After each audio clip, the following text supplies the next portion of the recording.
So, I want to start off by saying welcome back to the channel, and if you're new here, welcome. If you're a fanatic of everything entertainment, then this is the channel for you. But in today's movie review, we'll be talking about Denis Villeneuve's Dune Part 2. So let's get into it.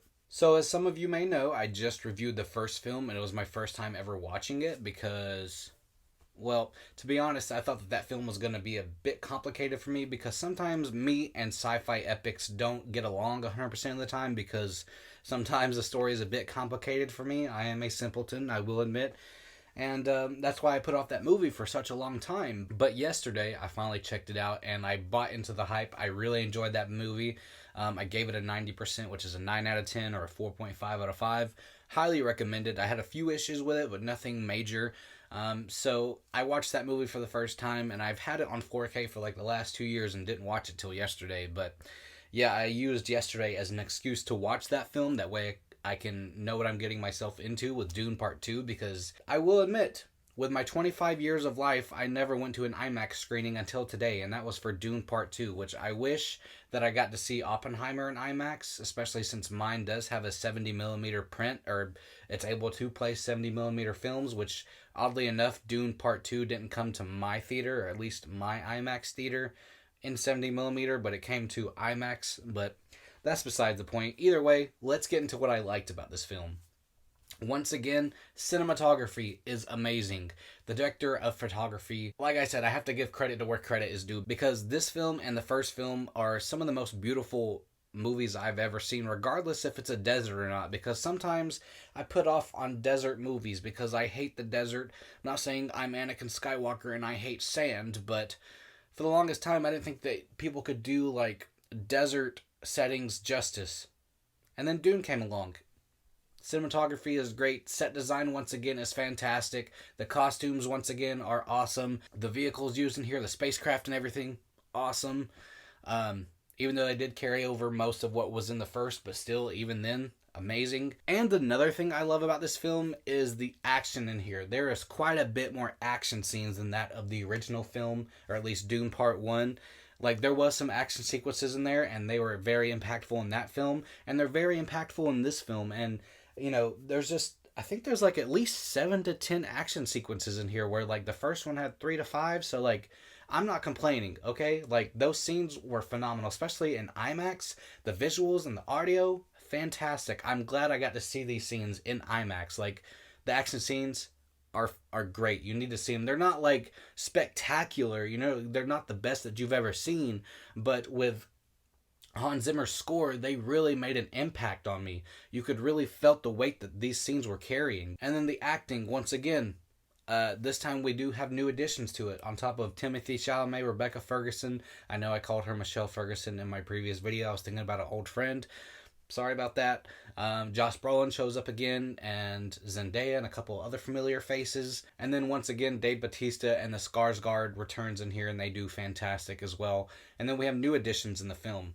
One of my favorite actors of all time, Christopher Walken, is in this film, and every time that he showed up on screen, I just had a grin on my face because, like I said, he is one of my favorite actors of all time. And I've been a fan of him for as long as I can remember, ever since I was a kid. Florence Pugh is in here as well, and she's pretty good in here as well. She plays the Emperor's daughter, I believe, and she did really good in here, and she narrated part of it as well, and I thought she did really good. And then the highlight that everyone is talking about, Austin Butler. I've been a fan of him for such a long time, or unknowingly I've been a fan of him for such a long time, because I did grow up with a lot of Disney stuff, and he showed up in a lot of that stuff. And then when he did Elvis, that was like a career-defining role for him, and he was fantastic at that. And then I was excited to see him in this, and the first time I saw his makeup, and I'm like, what are they doing, dude? This looks odd. I don't know how they're going to interpret that. I don't know how it's going to be interpreted. I don't know how he's going to portray it, but once again, he's a highlight. Everyone's talking about Austin Butler for a reason, because he is fantastic in here. He is a great villain. I do admit I wish we had more time with him, because he didn't show up in the first film. He's only in this one.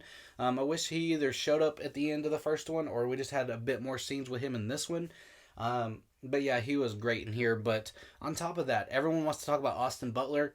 Dave Bautista. Dave Bautista is awesome in this film. He is a lot better in this film than he was in the first film. He has a lot more to do in this film, and I thought he was more menacing than that of the first film. he was also really good. Dave Bautista has become one of my favorite uh, modern day wrestlers turned actors. You know, he's really good. He's really good in the Guardians of the Galaxy movies, and last year's Knock at the Cabin, he was a highlight in that as well. And this film, you got to give credit to where credit is due. Dave Bautista is awesome in here. And once again, the score in here by Hans Zimmer. I didn't know who it was whenever I did my review last night, but Hans Zimmer, he always delivers with every film that he's involved with. And like I said, with the last film, his score really does elevate this film. And the fact that I saw this in IMAX, dude, the speakers in IMAX, my IMAX screen, holy shit. My seats shook because of how loud the sound was.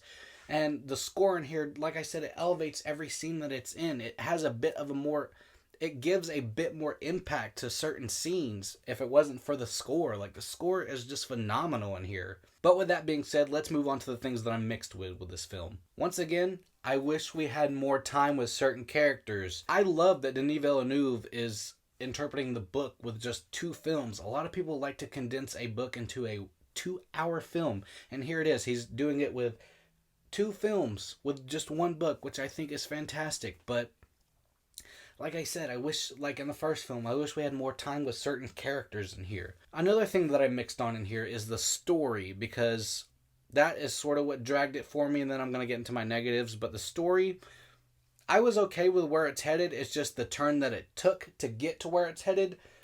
I wasn't entirely a fan of it. I knew that this outcome was going to happen, just off speculation.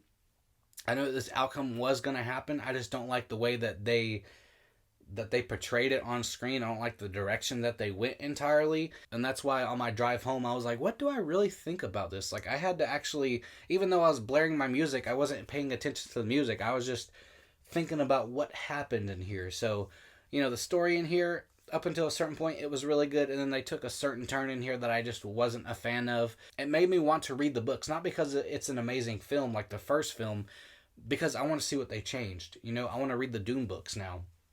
Which, given, I don't read that much, because back in elementary school, I used to read like a book a day, and then middle school hit, probably about 1 a week, and then high school hit, maybe 1 a month, and then now in my adult life, I've probably only read like 5 or 6 books since the age of 18, so that's not great. But yeah, it made me want to check out the Dune books, because I want to see what they changed, you know, because people did say that he took some liberties with this film towards the end, so like I was just really curious, you know, on what they changed. So with that being said, let's move on to what I didn't really like about this film. So in my Dune Part 1 review, I did say that the runtime was in the mix section for me. That's because I feel like the film picked itself up, and it didn't feel like it dragged up until like the 2 hour and 5 minute mark. With this film, I felt it like an hour and a half in, you know, and I knew that we had like another hour to go, and I'm like, oh, all right, sure.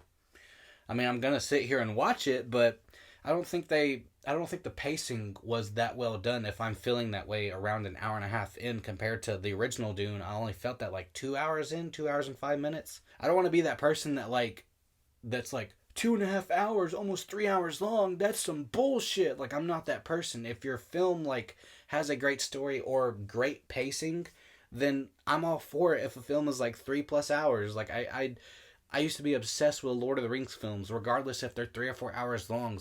I didn't care because I loved those films so much at the time. So I don't feel like the pacing was utilized well for me, but I'm going to be honest. I didn't like this film as much as the first film. I know a lot of people are saying this one's better than the first, but I am going to rewatch it sometime this week, or I'm either going to wait till it comes out on physical media. I'm not entirely sure, because I do need a second opinion, because like I said, I was mixed on the story because I was a fan of it up until a certain part. But yeah, with that being said, I'm going to be giving Dune Part 2 an overall grade of an 80%. So like I said, I hate that I didn't love this film as much as the first film, because I do have a bit more problems with this one, especially with how it wrapped up.